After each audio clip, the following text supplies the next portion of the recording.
This conference will now be recorded. All right, welcome to week 2 of color theory. In attendance is Gerard and Catherine, and we also have Professor Penna as well. So you all got through your hero portrait. There's April as well. Great. I knew a few people show up.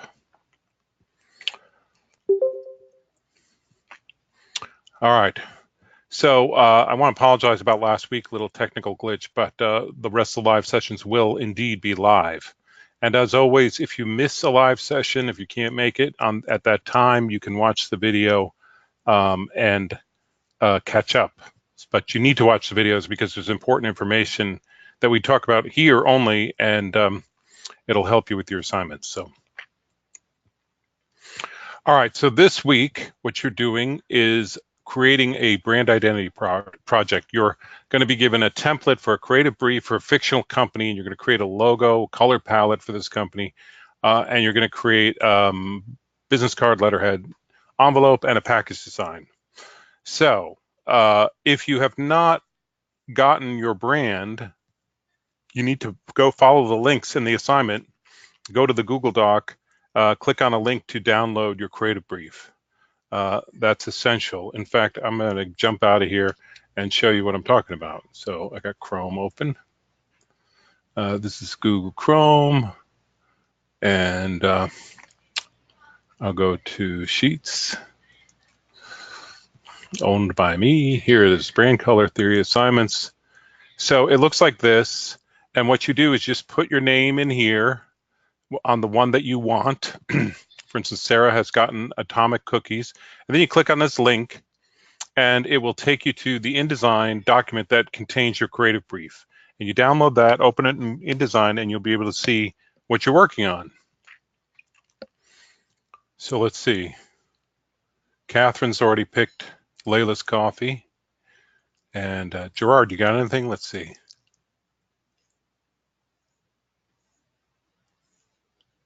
I haven't picked anything yet. Haven't picked anything yet.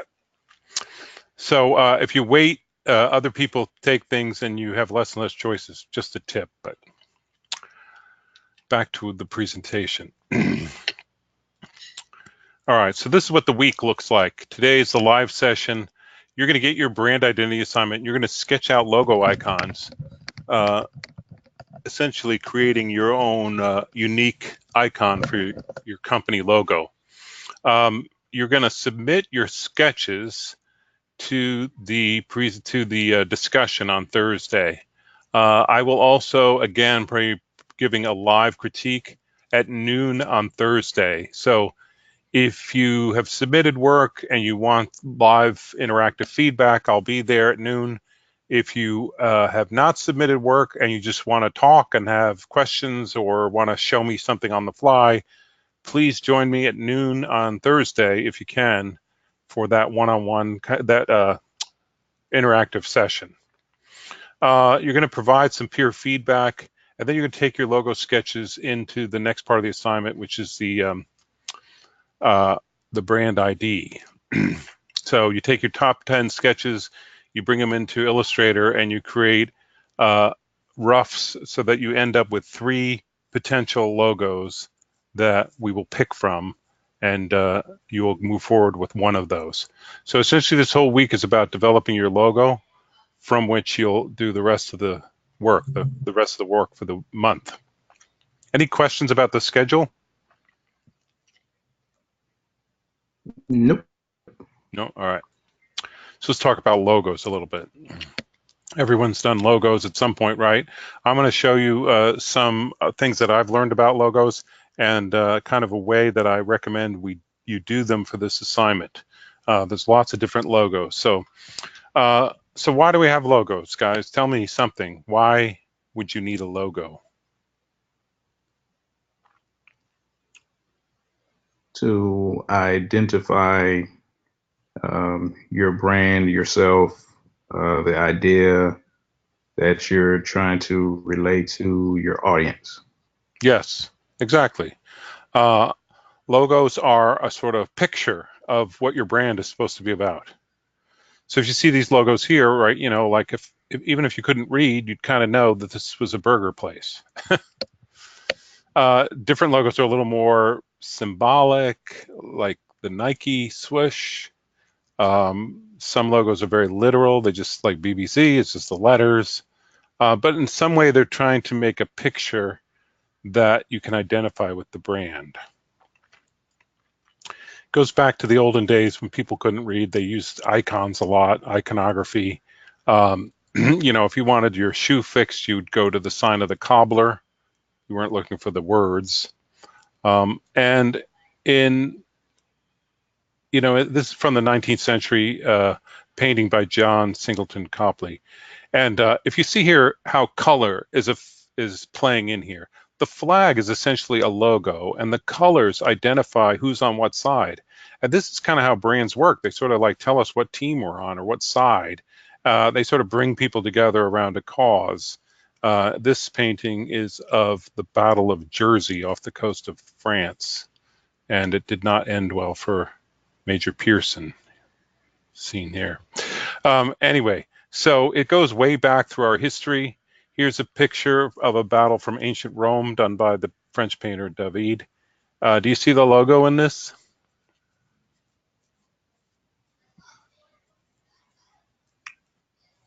Yes, no, maybe? Maybe. Is it on the shield? Yes, it's on the shield. It's the logo for the city of Rome. Do you know what that is a picture of? Anybody?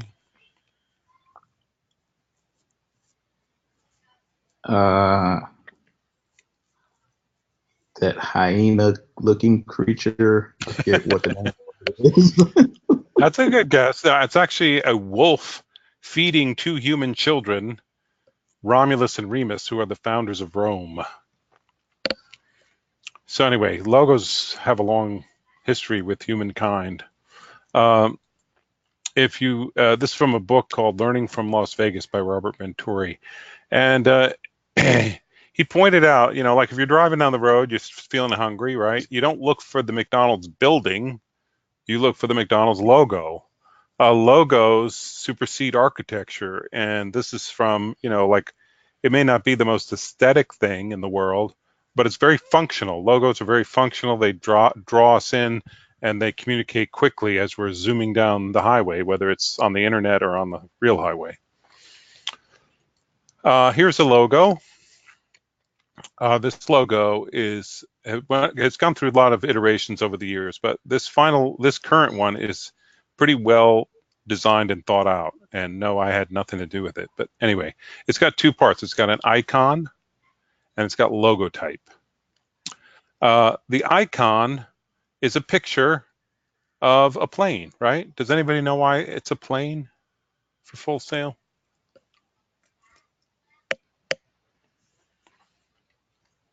No one's heard the story? No. Well, it used to be a boat. They had a flying ship. And the idea of Full Sail was that you could overcome obstacles and sail away to your dreams. So the flying ship kind of had this romantic imagery, and it was a paradox, like ships don't really fly. So it kind of like, hey, wow, I'm going to do something amazing. And so I think as a concept, that kind of worked better than a plane. But then it turned out the image they were using had been sold to Disney, and Disney said you can't use it anymore. So they had to switch, and they went to a plane because they told themselves, well, a plane is more high tech, more modern. One of the owners of the company has a plane like this. It's supposedly a DC-10, which was the first passenger plane, and they used to fly a lot of students in from all over the country here. So there were a number of reasons why it kind of made sense. But now I think it functions as kind of a quirky thing. Like it's called Full Sail. There's a picture of a plane. In a way, it doesn't make any sense. So in that way, it's kind of memorable. It's unusual, right? The type, if you notice, is pretty straightforward, and it's very legible. These two components put together like this is called a logo lockup, and that's what you're ultimately going to create for your logo. You're going to create an icon to start. You're going to add logo type and create a lockup. There are other kinds of logos, right? These two companies have sort of similar configurations of their logo. What do these companies have in common besides red? I guess the type of font is, guess you can call it a calligraphy or. Yeah, exactly. It's handwriting from the 19th century. This is kind of like how people wrote back then. And I guess in the 1880s, if you wanted a logo, you just had to write it out and you were done. So uh, one of the issues with these companies is it doesn't really function. These logos don't function really well in the modern world with the internet and everything. A lot of times you want to have a square, like a profile pic, and this is the square for Coca-Cola. And if this was not a well-known company, this would be so small you wouldn't be able to read it, and it really wouldn't work that well functionally. But Coca-Cola has billions of dollars invested in marketing and advertising, so you know it on sight. Same thing with Kellogg's. They spend a lot of money. They've actually pulled out their K and used that as an individual kind of icon. But you see, like when you have a phone app, you want to have a square icon. When you have a profile pic, you want it to be square. So squares and circles work well. These are actually cupcakes, believe it or not. Yum. You go to the airport, you're looking for a taxi. There it is. It's simple. It looks like a car, but it's a bump on the roof. So it's a taxi. Really, that's what you're trying to achieve, is something that's quickly and instantly recognizable. So it's a bit of a challenge, though. You have to think back, what do I need and what don't I need, and what things are you going to get rid of to make it stand out. A few years ago, the YMCA did a study, and they realized that no one called it the YMCA. Everyone called it the Y. So they changed their logo to reflect that. And this logo has sort of what I would call like an Easter egg, and it's got like this press start button, arrow going forward. It's kind of like move forward with your exercise plan, move forward with your health. And, it's kind of got this positive energy thing going on. And it's very simple and clear, and you recognize it right away. Can you think of an icon-driven logo that's part of your life?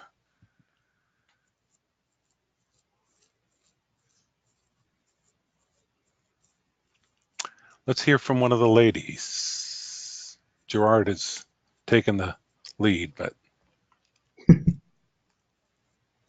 no? Wait, I got to turn open the chat window. Apple, April said. Yes, correct. Yes, and Catherine, you were going to say Apple. Right. I was going to say Apple too. Now, why is Apple Computer have an apple as their icon? What does it have to do with computers? Any thoughts on that?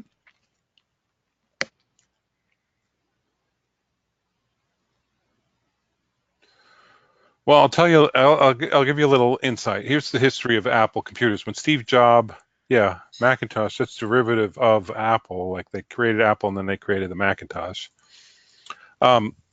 When Steve Jobs first started Apple Computer, all computers were personal computers were made by IBM. They were big boxes, and you turn it on, and you'd have a blinking cursor, and you'd have to type in the exact right code to load the operating system. If you did anything wrong, it would just beep and keep blinking. It was very unfriendly. Mostly what you had to do is programming language on it. You had to basically create code for everything you wanted to do, and it was very intimidating. You got a big, thick book with code, learning how to do code. So most people didn't indulge in personal computing. But Steve Jobs believed it could change the world, and he was right. So he wanted to create a computer that was for everybody, that everyone could use, that was easy. The Macintosh Classic, when it first came out, when you turn it on, it spells out in 8-bit script type, hello, on the screen. It would say hello, which was super friendly and really kind of funky. They had this rainbow logo that was really happy and friendly. And it made it accessible to everybody. So they had programs like word processing, which was terrific, new thing, and other programs that were super useful. So what do you have to do to eat an apple?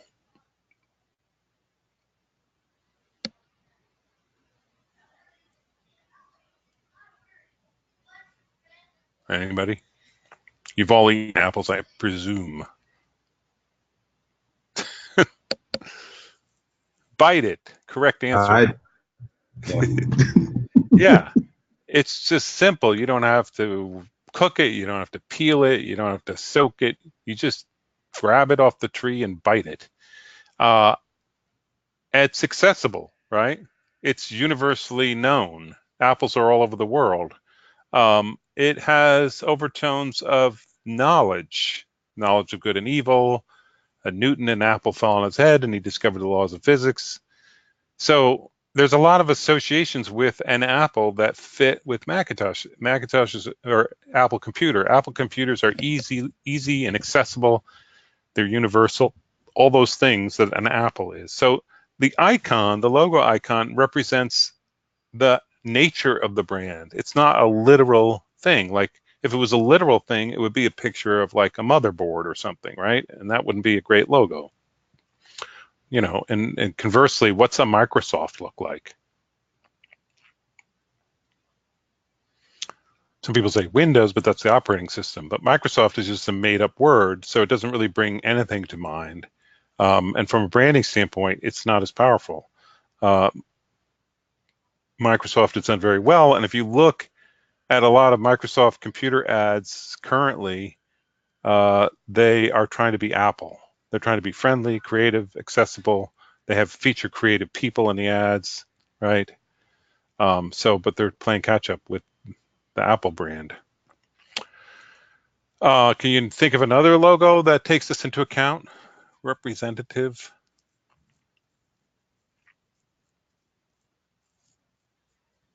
Nike, that's a good one. So the Nike swoosh kind of feels like energy and moving, and it um, you know has all those things. It's streamlined, all the things that you want to associate with Nike.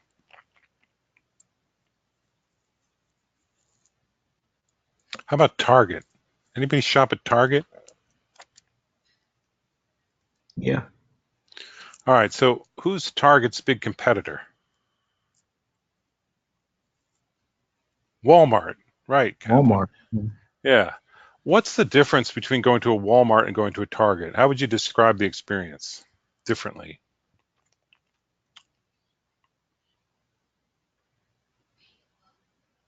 Target normally has cashiers at their registers, and Walmart has maybe two lines open. Yeah, April says Target employees are nicer, fresh, and simple. So, Catherine and April, you both prefer to go to Target over Walmart, I gather. I like Target as well, but if I go to Target and they don't have something that I really need, I end up going to Walmart because they have everything and it's there. But I don't like it. I don't want to go there. Here's the story of how it all came about. So Sam Walton, who founded Walmart, figured out how to get things into the store cheaper than anybody else, so they could have lower prices than their competition. And they started opening up Walmarts all over the country. In every city they opened Walmart in, the other department stores tried to compete on price and were unable to and went out of business. And there's a long list of stores like Caldors, Corvettes. I mean, all these stores that have gone away. Um, so when they came to Minneapolis, where Davidson's department store was, the people at Davidson said, you know what? We're not going to compete on price. We're going to make it nicer to go to our stores. We're going to make our stores nicer experience, nicer place to go. We're going to try to get our prices low, give people a good deal, but maybe they won't be as low as Walmart, but you'll want to go to our store more. And they changed the name to Target. And that's what the Target brand is about. It's like focused on the things that you really want, is how I look at it. And the simplicity of the logo kind of makes you feel comfortable and safe, right? Yeah. When you look at Walmart's or Target's, they all very consistent kind of look of the store. The branding is very consistent. The red color is everywhere. And that kind of consistency is the hallmark of a good brand, and it makes you feel safe. Walmart, conversely, they keep changing their logo over the last several, after the last decade. Right now, it's kind of like a sunshine generic Raybeam. I don't think that they were very focused on branding because they were so successful with having lower prices. And it's only late in the game now that Amazon is sort of kicking their butt that they're having to really get into branding. Yep. Yeah, see, Catherine, you can't even think of what it looks like. They had a smiley face for a while. They had a sunshine. Prior to that, I don't even know what they had. At one point, they had a W, I think. So yeah, so good branding is a formula for success, even when the odds are against you. Here's a couple of logos. So this is NBC. What is the picture for NBC here?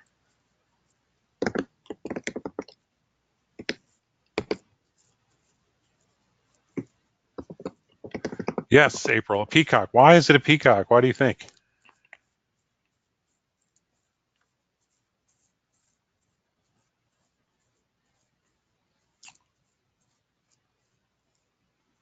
You have no idea.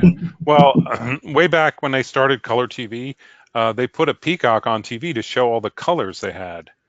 Um, and I think it evolved into something. I would say today they'd probably say it's about diversity and variety of programming, of staff, of points of view, all that kind of stuff. And it kind of works in that way. It's a super stylized peacock at this point. This is actually now the old logo. They've got a new sort of 3D version. AT&T, what is that a picture of?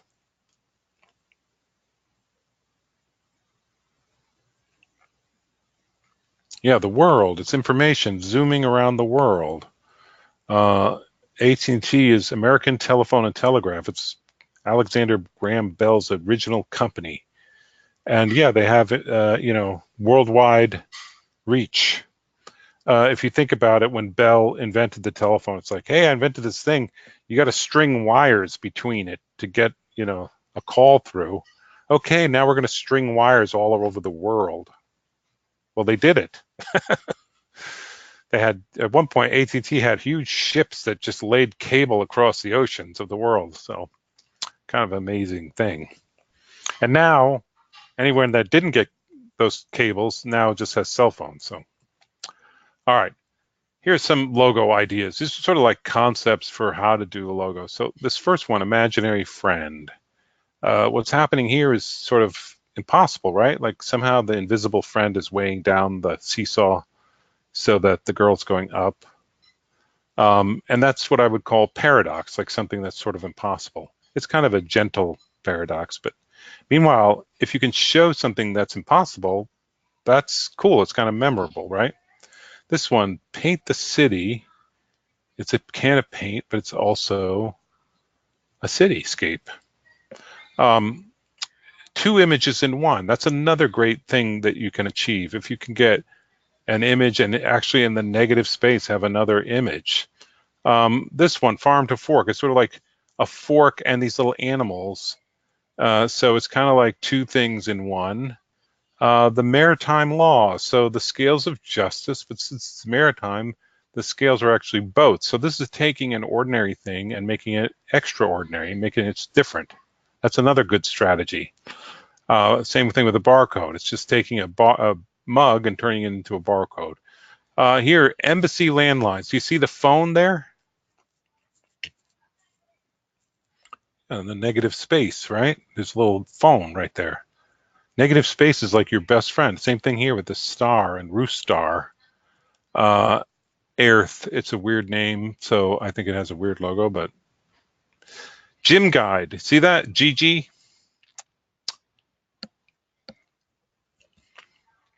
All right, so what do these companies do? So first we got this one. What do you think that one is?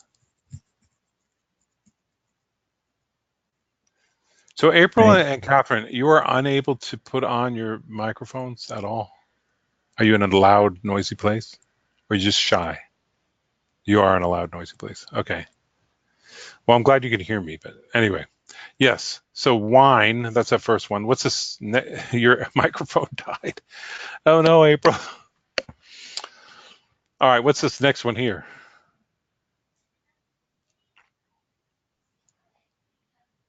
Movies. Yeah, movies. Well, This yeah. one. Looks like a plug, Plug. right? Yeah. What else does it look like? Uh, The letters ED, right? oh, yeah. Wow. What's this one a picture of? Felt tip pen. It looks like a pen nib, right? Yep. Yep. But it's also, what's in the negative space here? A spoon. A spoon. So a pen nib and spoon, what is that? What do they do? Hmm. All right, we'll come back to that. Here's a button. It's the letter F. This one you might recognize. It's the World Wildlife Fund. Wildlife, How about these yeah. people? What do they do? So rich. Tools. Home repair, April said. Yeah, there's a little Yeah. house and it's a Yeah. wrench, so they fix homes. And this one you'll never get is called the Mill, which is a sound studio in an old mill. Um, so you see how they sort of try to communicate two things at once with the negative space? Cool. All right, so now here's a logo I really like. So what comes to mind when you see this logo? Half full. Catherine, you're saying that's great. Yeah, the glass is half full. If you can create something, an image that makes the viewer fill in the blank and say the punchline in their own mind, that's highly memorable. That's a really cool thing. And this uses that principle of paradox. Like we're going to show something that's impossible, and it relates to this very popular phrase, the glass is half full. So Matt, I don't know if you heard this. The optimist says the glass is half full. The pessimist says it's half empty. The engineer says, why wasn't the glass built to the proper specs? Okay, that's good. All right, next I'm going to show you a video of Louise Philly. Louise Philly is a New York designer, and she kind of breaks some of the rules, but she's got her own sort of unique style, which I think is really compelling. Most of her work looks like it's possibly from Europe, maybe from the 1920s, sometimes before World War II. These are a restaurant in New York, Le Monde, and it looks very kind of European and old world. The Post, another restaurant, Post 390. Looks like an old stamp from the 1920s. Piccoline, which is a line of food products. Again, it looks like it's been around for 100 years. Interesting look and feeling, right? This is a restaurant, artisanal, and it sparks your imagination. You look at this and you think, oh, they've got cheese from this idyllic farm upstate New York somewhere, and it's a bistro wine bar. So you're sitting outside in your beret, sipping wine, eating fine cheese in New York City, down on Park Avenue near Washington Square Park. So it does that. It sparks your imagination. That's another thing you would like to achieve with your logo, is to sort of kick people into like a reverie of like, oh, I could see myself there. This is another restaurant, Marseille, again in New York City. And I look at that and I can almost hear the accordion music and smell the garlic and, you know, see the seafood dishes coming out to the tablecloth table. You know, it just has a certain feeling, sort of sparks your imagination. All right, so I'm going to show you a video. Hopefully this works over the line here. So here we go.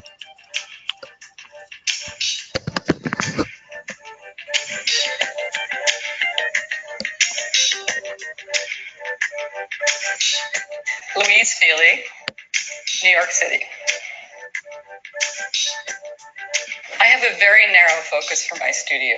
It's the only three things I'm interested in: food, type, and all things Italian. New York is a city of specialists, and this is a place where you can have a studio totally devoted to book jacket design or food like I do. And I really don't think that would be possible anywhere else in the US. I've always had a small studio. I have two people working for me at any given time, a senior designer and a junior designer. And when a new client comes in, I'll meet with them. I'll come up with the creative direction for the project. I'll do a long series of sketches, and then I'll sit down with one of my designers and review it, and then work with them closely until we have the final product.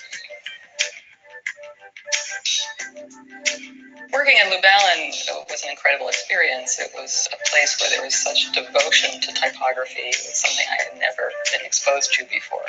My office was in very close proximity to Herb, so I could really witness his thought process firsthand, which was a great opportunity. For me, it was mesmerizing to watch Herb sketch out an idea. It was all in the sketch, and just watching him use either hand to work on his tracing pad to make an idea come alive.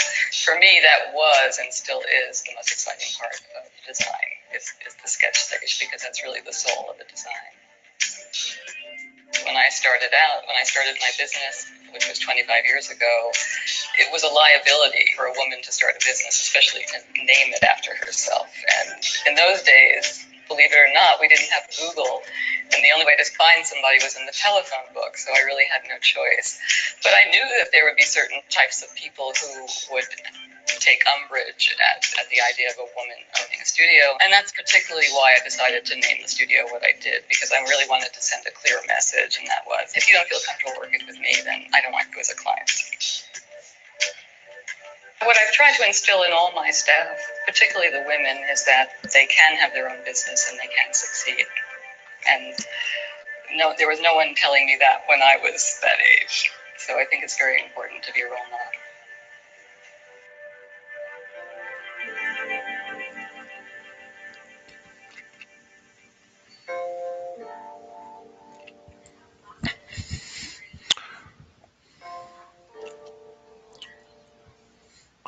All right, guys, what'd you think of Louise Philly?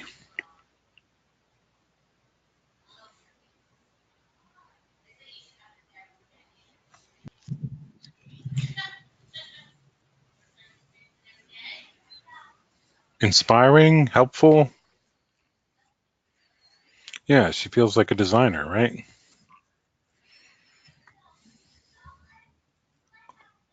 Yes, and you should look at her website. In fact, I'm just going to pop over there now. She has accomplished something in her life that we all kind of aspire to, which is she found what she really likes to do, and she gets paid to do that. So when you first start out, here's her website. So when you first start out, you're asked to do things that other people want you to do, and you have to do them and do them as best you can. But then eventually you sort of feel like, oh, there's certain things I like to do that I'm good at. And if you're lucky and work hard, you get people to pay you for that. And that's a fantastic career. So this is her stuff. There's that video is a little bit old now, so it's like there's some really great work that she's done even since then. She redid the Good Housekeeping Seal of Approval. Fantastic type stuff.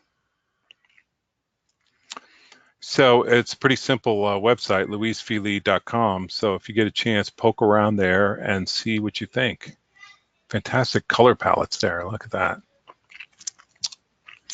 All right. So back to my now mundane and boring lecture compared to this.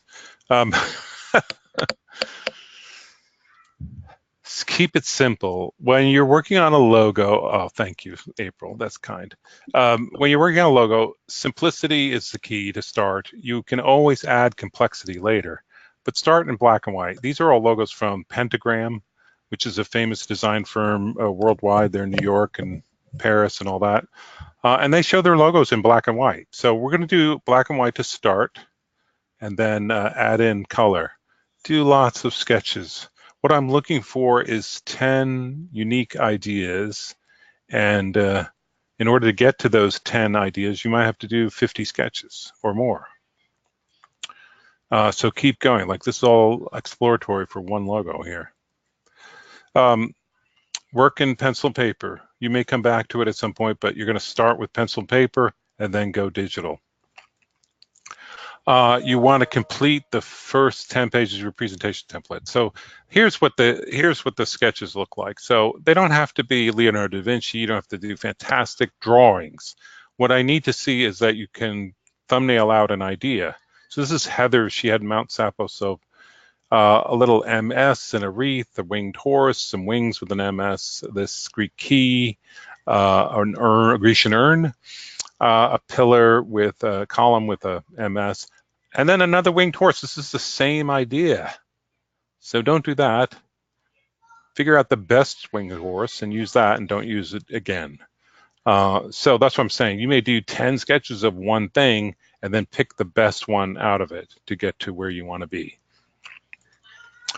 The visual metaphor matrix exercise is a brainstorming exercise that I've put on FSO, and if you follow the instructions there carefully, you can do it. It is not a required part of the assignment. It's merely an exercise to help you get some ideas if you're stuck.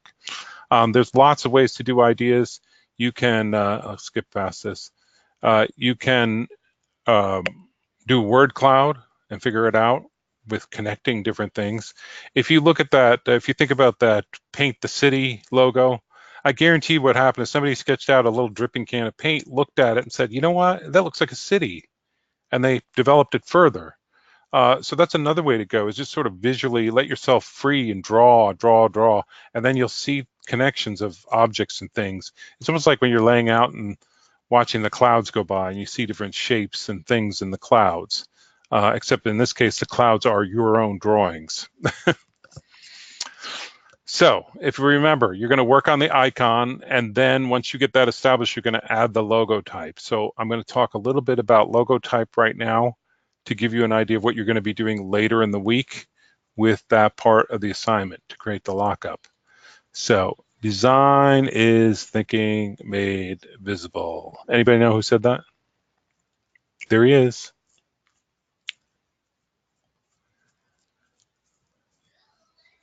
No guesses? Saul Bass. Saul Bass, great designer from the 20th century. Saul Bass really turned things around. He did some amazing work on movie posters. When movie posters were all sort of airbrushy and realistic, he was using modern art ideas and collage and black and white and different things to create really interesting graphics. He also was like, before there was motion graphics, there was Saul Bass. This is for North by Northwest, and incredible motion graphics considering there were no computers back then. It was all like cell animation, I guess. It's for Alfred Hitchcock's movie, North by Northwest. Like I said, aspects of modern art brought into design. I've seen this look like sort of torn colored paper with black and white photos. I've seen this recently. People still draw on him as inspiration. And he did a lot of logos for some of the major companies of the 20th century. So AT&T, Bell, it was Bell Systems, then AT&T. I believe this is Pan Am, Lowry or Girl Scouts, Lowry Spices, United, ADP, Continental, United Way, Warner Brothers. I forget what this one is. Kleenex? There's Kleenex. Rockwell Corporation, that's what that is. Quaker Oats. So you could see he was the king of logos in the 20th century. He made a pitch to AT&T, to Bell Systems, to change their logo to this logo. And fortunately, it was recorded as a film. And the film, among other things, explains why the icon logo type setup works, and explains it really well. It's a little bit quaint and kind of interesting because it's from 50 years ago. But everything he says about the way things are visualized is still relevant today. I'm not going to show you this movie just now because we're a little short on time, but it is on FSO and you can watch it when you want to. It's about 12 minutes of, I've provided about 12 minutes of the movie. It's about 30 minutes long, but you can watch that and it'll give you some really solid ideas as to why this logo icon type logo type icon setup works. All right, so I'm skipping that. All right, some more logos. So this is Charles Anderson Company out of Minneapolis. Very talented. Now this is how they show their logos in black and white. Simple, right? What's this for? This one, the baseball player. What company? Nike, Catherine's favorite company. Yeah, you can see the Nike swoosh there. There's another one there. They actually did a whole series of sports figures, all with the Nike logo incorporated into each one. They did this for Nike. This is Tiger Woods Golf. See the tiger? This wonderful sort of continuous line drawing thing. These chunky kind of frogs for Warner Brothers. This is like the negative space really works there. So really cool sort of simple logos that work well. They did these for Turner Classic Movies, and it's like you look at them and you get it. There's enough information there so I can tell that's the gangster, the sophisticates, the Queen, and King Kong. And these actually went over video, so they had to be real clear and simple. They did this for Custom Ink Company. And so here, what do you see here? There's an octopus, right? But there's also what? Ink drops, right? So the ink drops are the positive, and the octopus just exists in the negative space, right? Now, they actually dubbed this Inky the octopus. Inky has a lot of personality, wouldn't you say? He looks pretty happy, friendly, and like he's got his tentacles out handling all the printing needs you have. But let's look at what Inky doesn't have. Inky doesn't have lips, teeth, eyebrows, eyelashes, ears. There's just the minimal shapes to convey this happy, friendly octopus, right? In fact, if you look at it here, you can see I could build this myself with the shape building tools in Illustrator pretty easily, right? So this is not a good logo. Michael Beirut, who's at Pentagram in New York, I actually got to sit next to him when he addressed the St. Petersburg Clearwater group. This logo, this is their existing logo, and he was asked to redesign it. It's like overly complex. It's got these little rays, and some are different sizes. The name is particularly long, the waves, and it kind of has sort of an anemic feeling to it. So he was asked to redo it. So this is the icon he came up with. What do you see in this icon? Waves, yes. Waves. Waves, maybe a little wind. Do you see SPC? SPC, yep. SPC, Yes. St. Petersburg Clearwater. It's kind of an Easter egg thing. Most people don't see that, but it works really well. Now, he put the type in a ring around the icon, and it looks really nice. But what happens when you do this is the logo has to be quite large for the type to be legible. When it gets small, you can't see it. So he created a second lockup with the type outside of it. So there's the icon. This setup is going to be more useful for you in the long run. He's a pretty sophisticated designer, so they came up with a system. Here it is with both logos. So on the business card where it's small, it has to be outside the ring. The ring could be used, but it's actually quite large on the letterhead.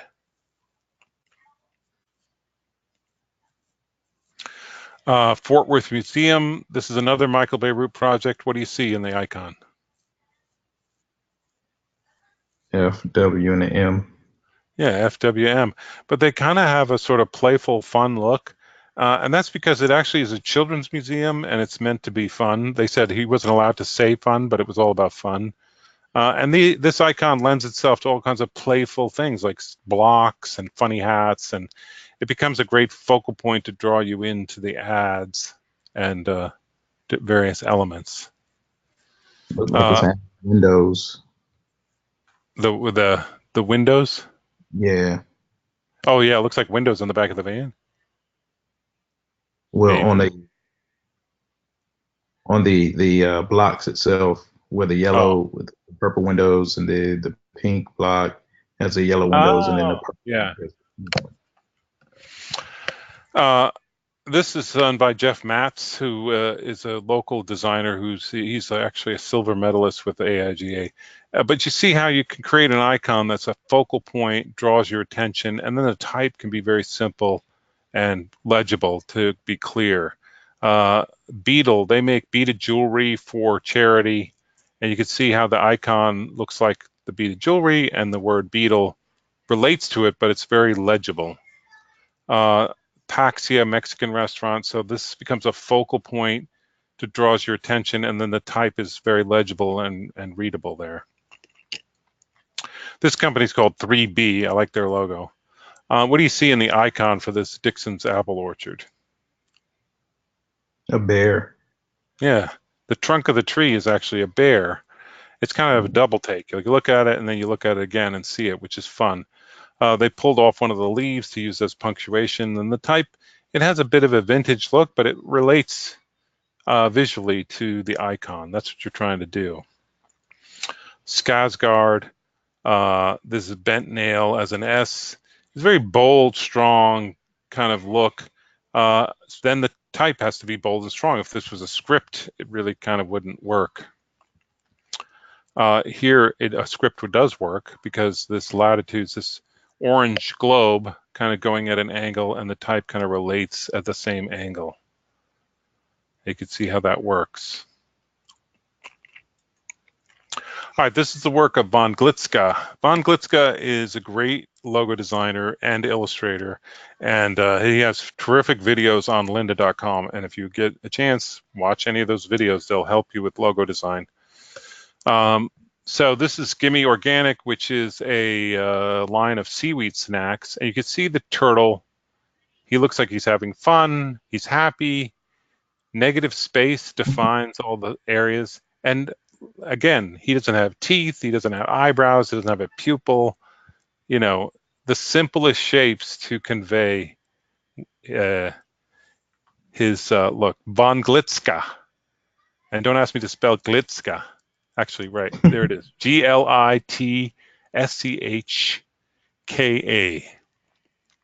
VON is his first name. Weird name. He's a cool guy, though. There's the snacks, seaweed snacks. Everybody hungry for dinner? Here's another one he did. This is Tommy Knocker. Now, type-wise, this is not very legible, but he is a master at custom lettering, which he obviously created for this, and he finesses it and works it quite well, and it's very distinctive. But what I want you to look at is this picture of the miner, and Von Glitzka does a cool thing that is kind of an easy way of working, which is he draws this out, sketches it out, very detailed drawing, scans it in, then pen tools out half of it, flips it, and does the other half. So he's basically does half the work. Then he takes a few areas and sort of bends it to break the symmetry a little bit. But it's a great effect. Other than that, it's essentially symmetrical. Cool. And there it is on a beer. It's maple nut brown ale. It sounds disgusting. Yeah, they just pour it on pancakes, I suppose. But nice shirt. Here's another one, Von Glitzka. What do you see in the negative space there? Yeah, a bottle of wine. The negative space is your friend. It's like it gives you ability to have two images in one. There it is. It's called the naked grape, and you see this icon. So what comes to mind when you see that, the naked grape and the snake? Garden of Eden. Yeah, the Garden of Eden. So right away, most people think of that, the Garden of Eden, and that could potentially be a good association for a wine because it's sort of about hedonism and pleasure and knowledge and certain things that maybe are okay for a bottle of wine. Here's another one, big ass fan. So company comes to you, they say, our name is Big Ass Fans. What do? You have to draw a donkey, but not just a donkey from the side. You got to draw it from the back. This is a pretty well done drawing. If you could see how the negative space sort of defines different areas of the donkey so that you see it. He still kind of has some personality too. This little shield shape kind of contains the whole thing nicely. So it's another well-drawn icon. And they have great fans. So Catherine, you have experience with their fans. You're a fan of their fans. Very aerodynamic. Yeah.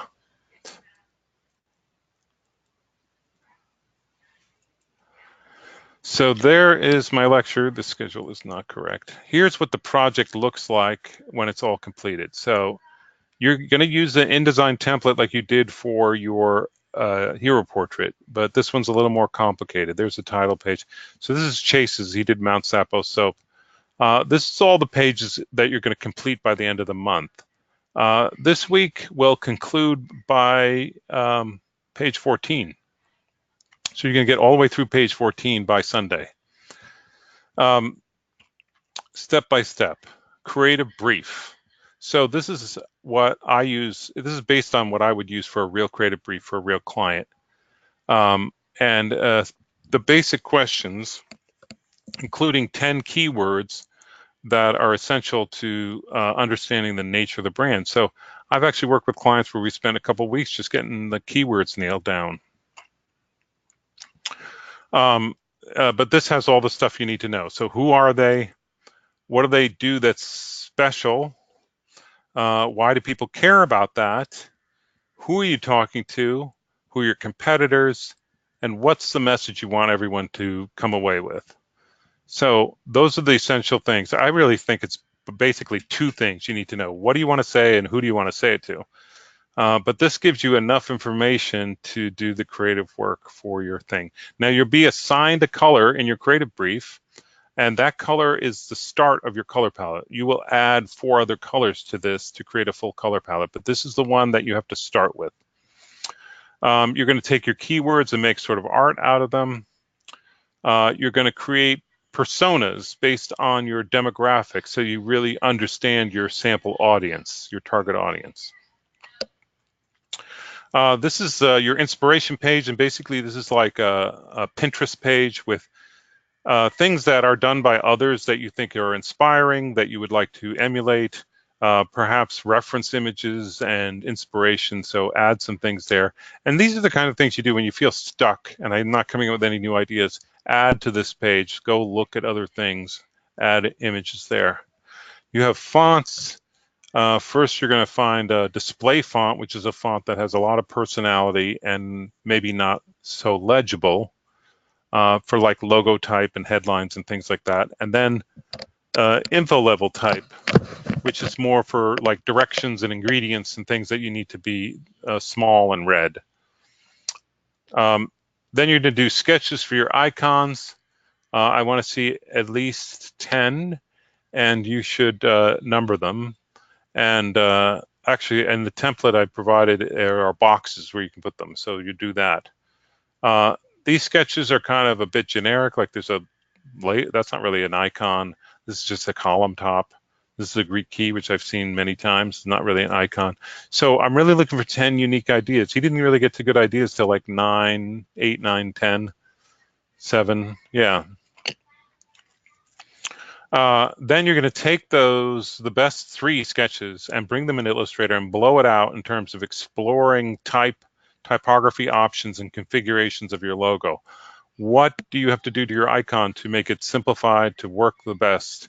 And then ultimately, you're going to put them in this test template with a business card and letterhead just to test it out. 1, 2, 3. And then we'll pick one out of those 3. So this is a bit complex, and I've gone over a lot of information. We're almost out of time, but I would love to answer any questions that you have at this time.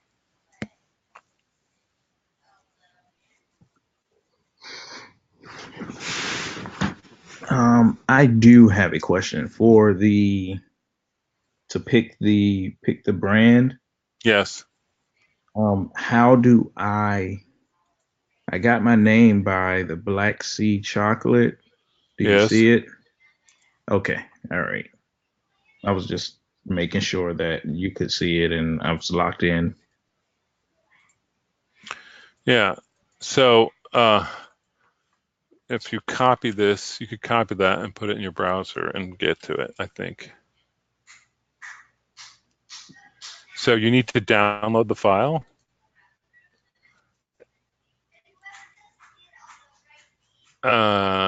And open it in InDesign. I'm going to put it in my desktop.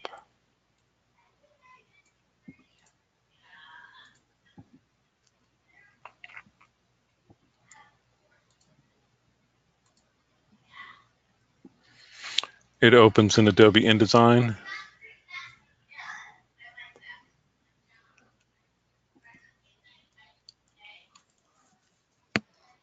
Okay, cool. And there it is. So what you're going to do is copy everything in this creative brief into the presentation template. It's kind of like a little extra step you have to do. And there it is. Okay, so there's your assigned color. There's your creative brief. There's your 10 words. And off you go. All Work right. away.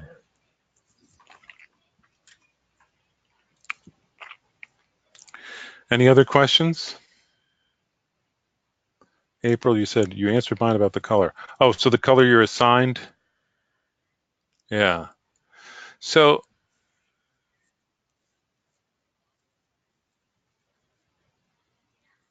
yes, you will add more to it. So this week, you're not really working on the color palette yet. You're focused on getting your logo right. Once you get your logo right, everything will flow from that, and you'll be working on colors. And lecture next Monday will be all about color, how to pick a color palette, how to work with the color that you've been assigned and all that.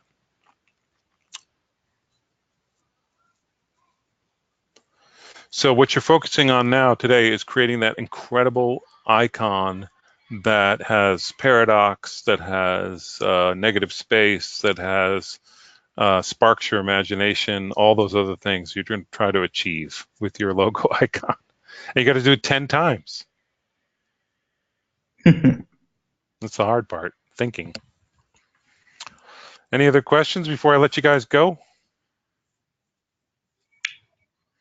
All right, if anything comes to mind later, you have Professor Penna's email. You can email him. You can also text me. I put my personal cell phone in my section, so if you're in my section, you can text me, and I will try to answer you as soon as possible. All right, I'm going to end the recording.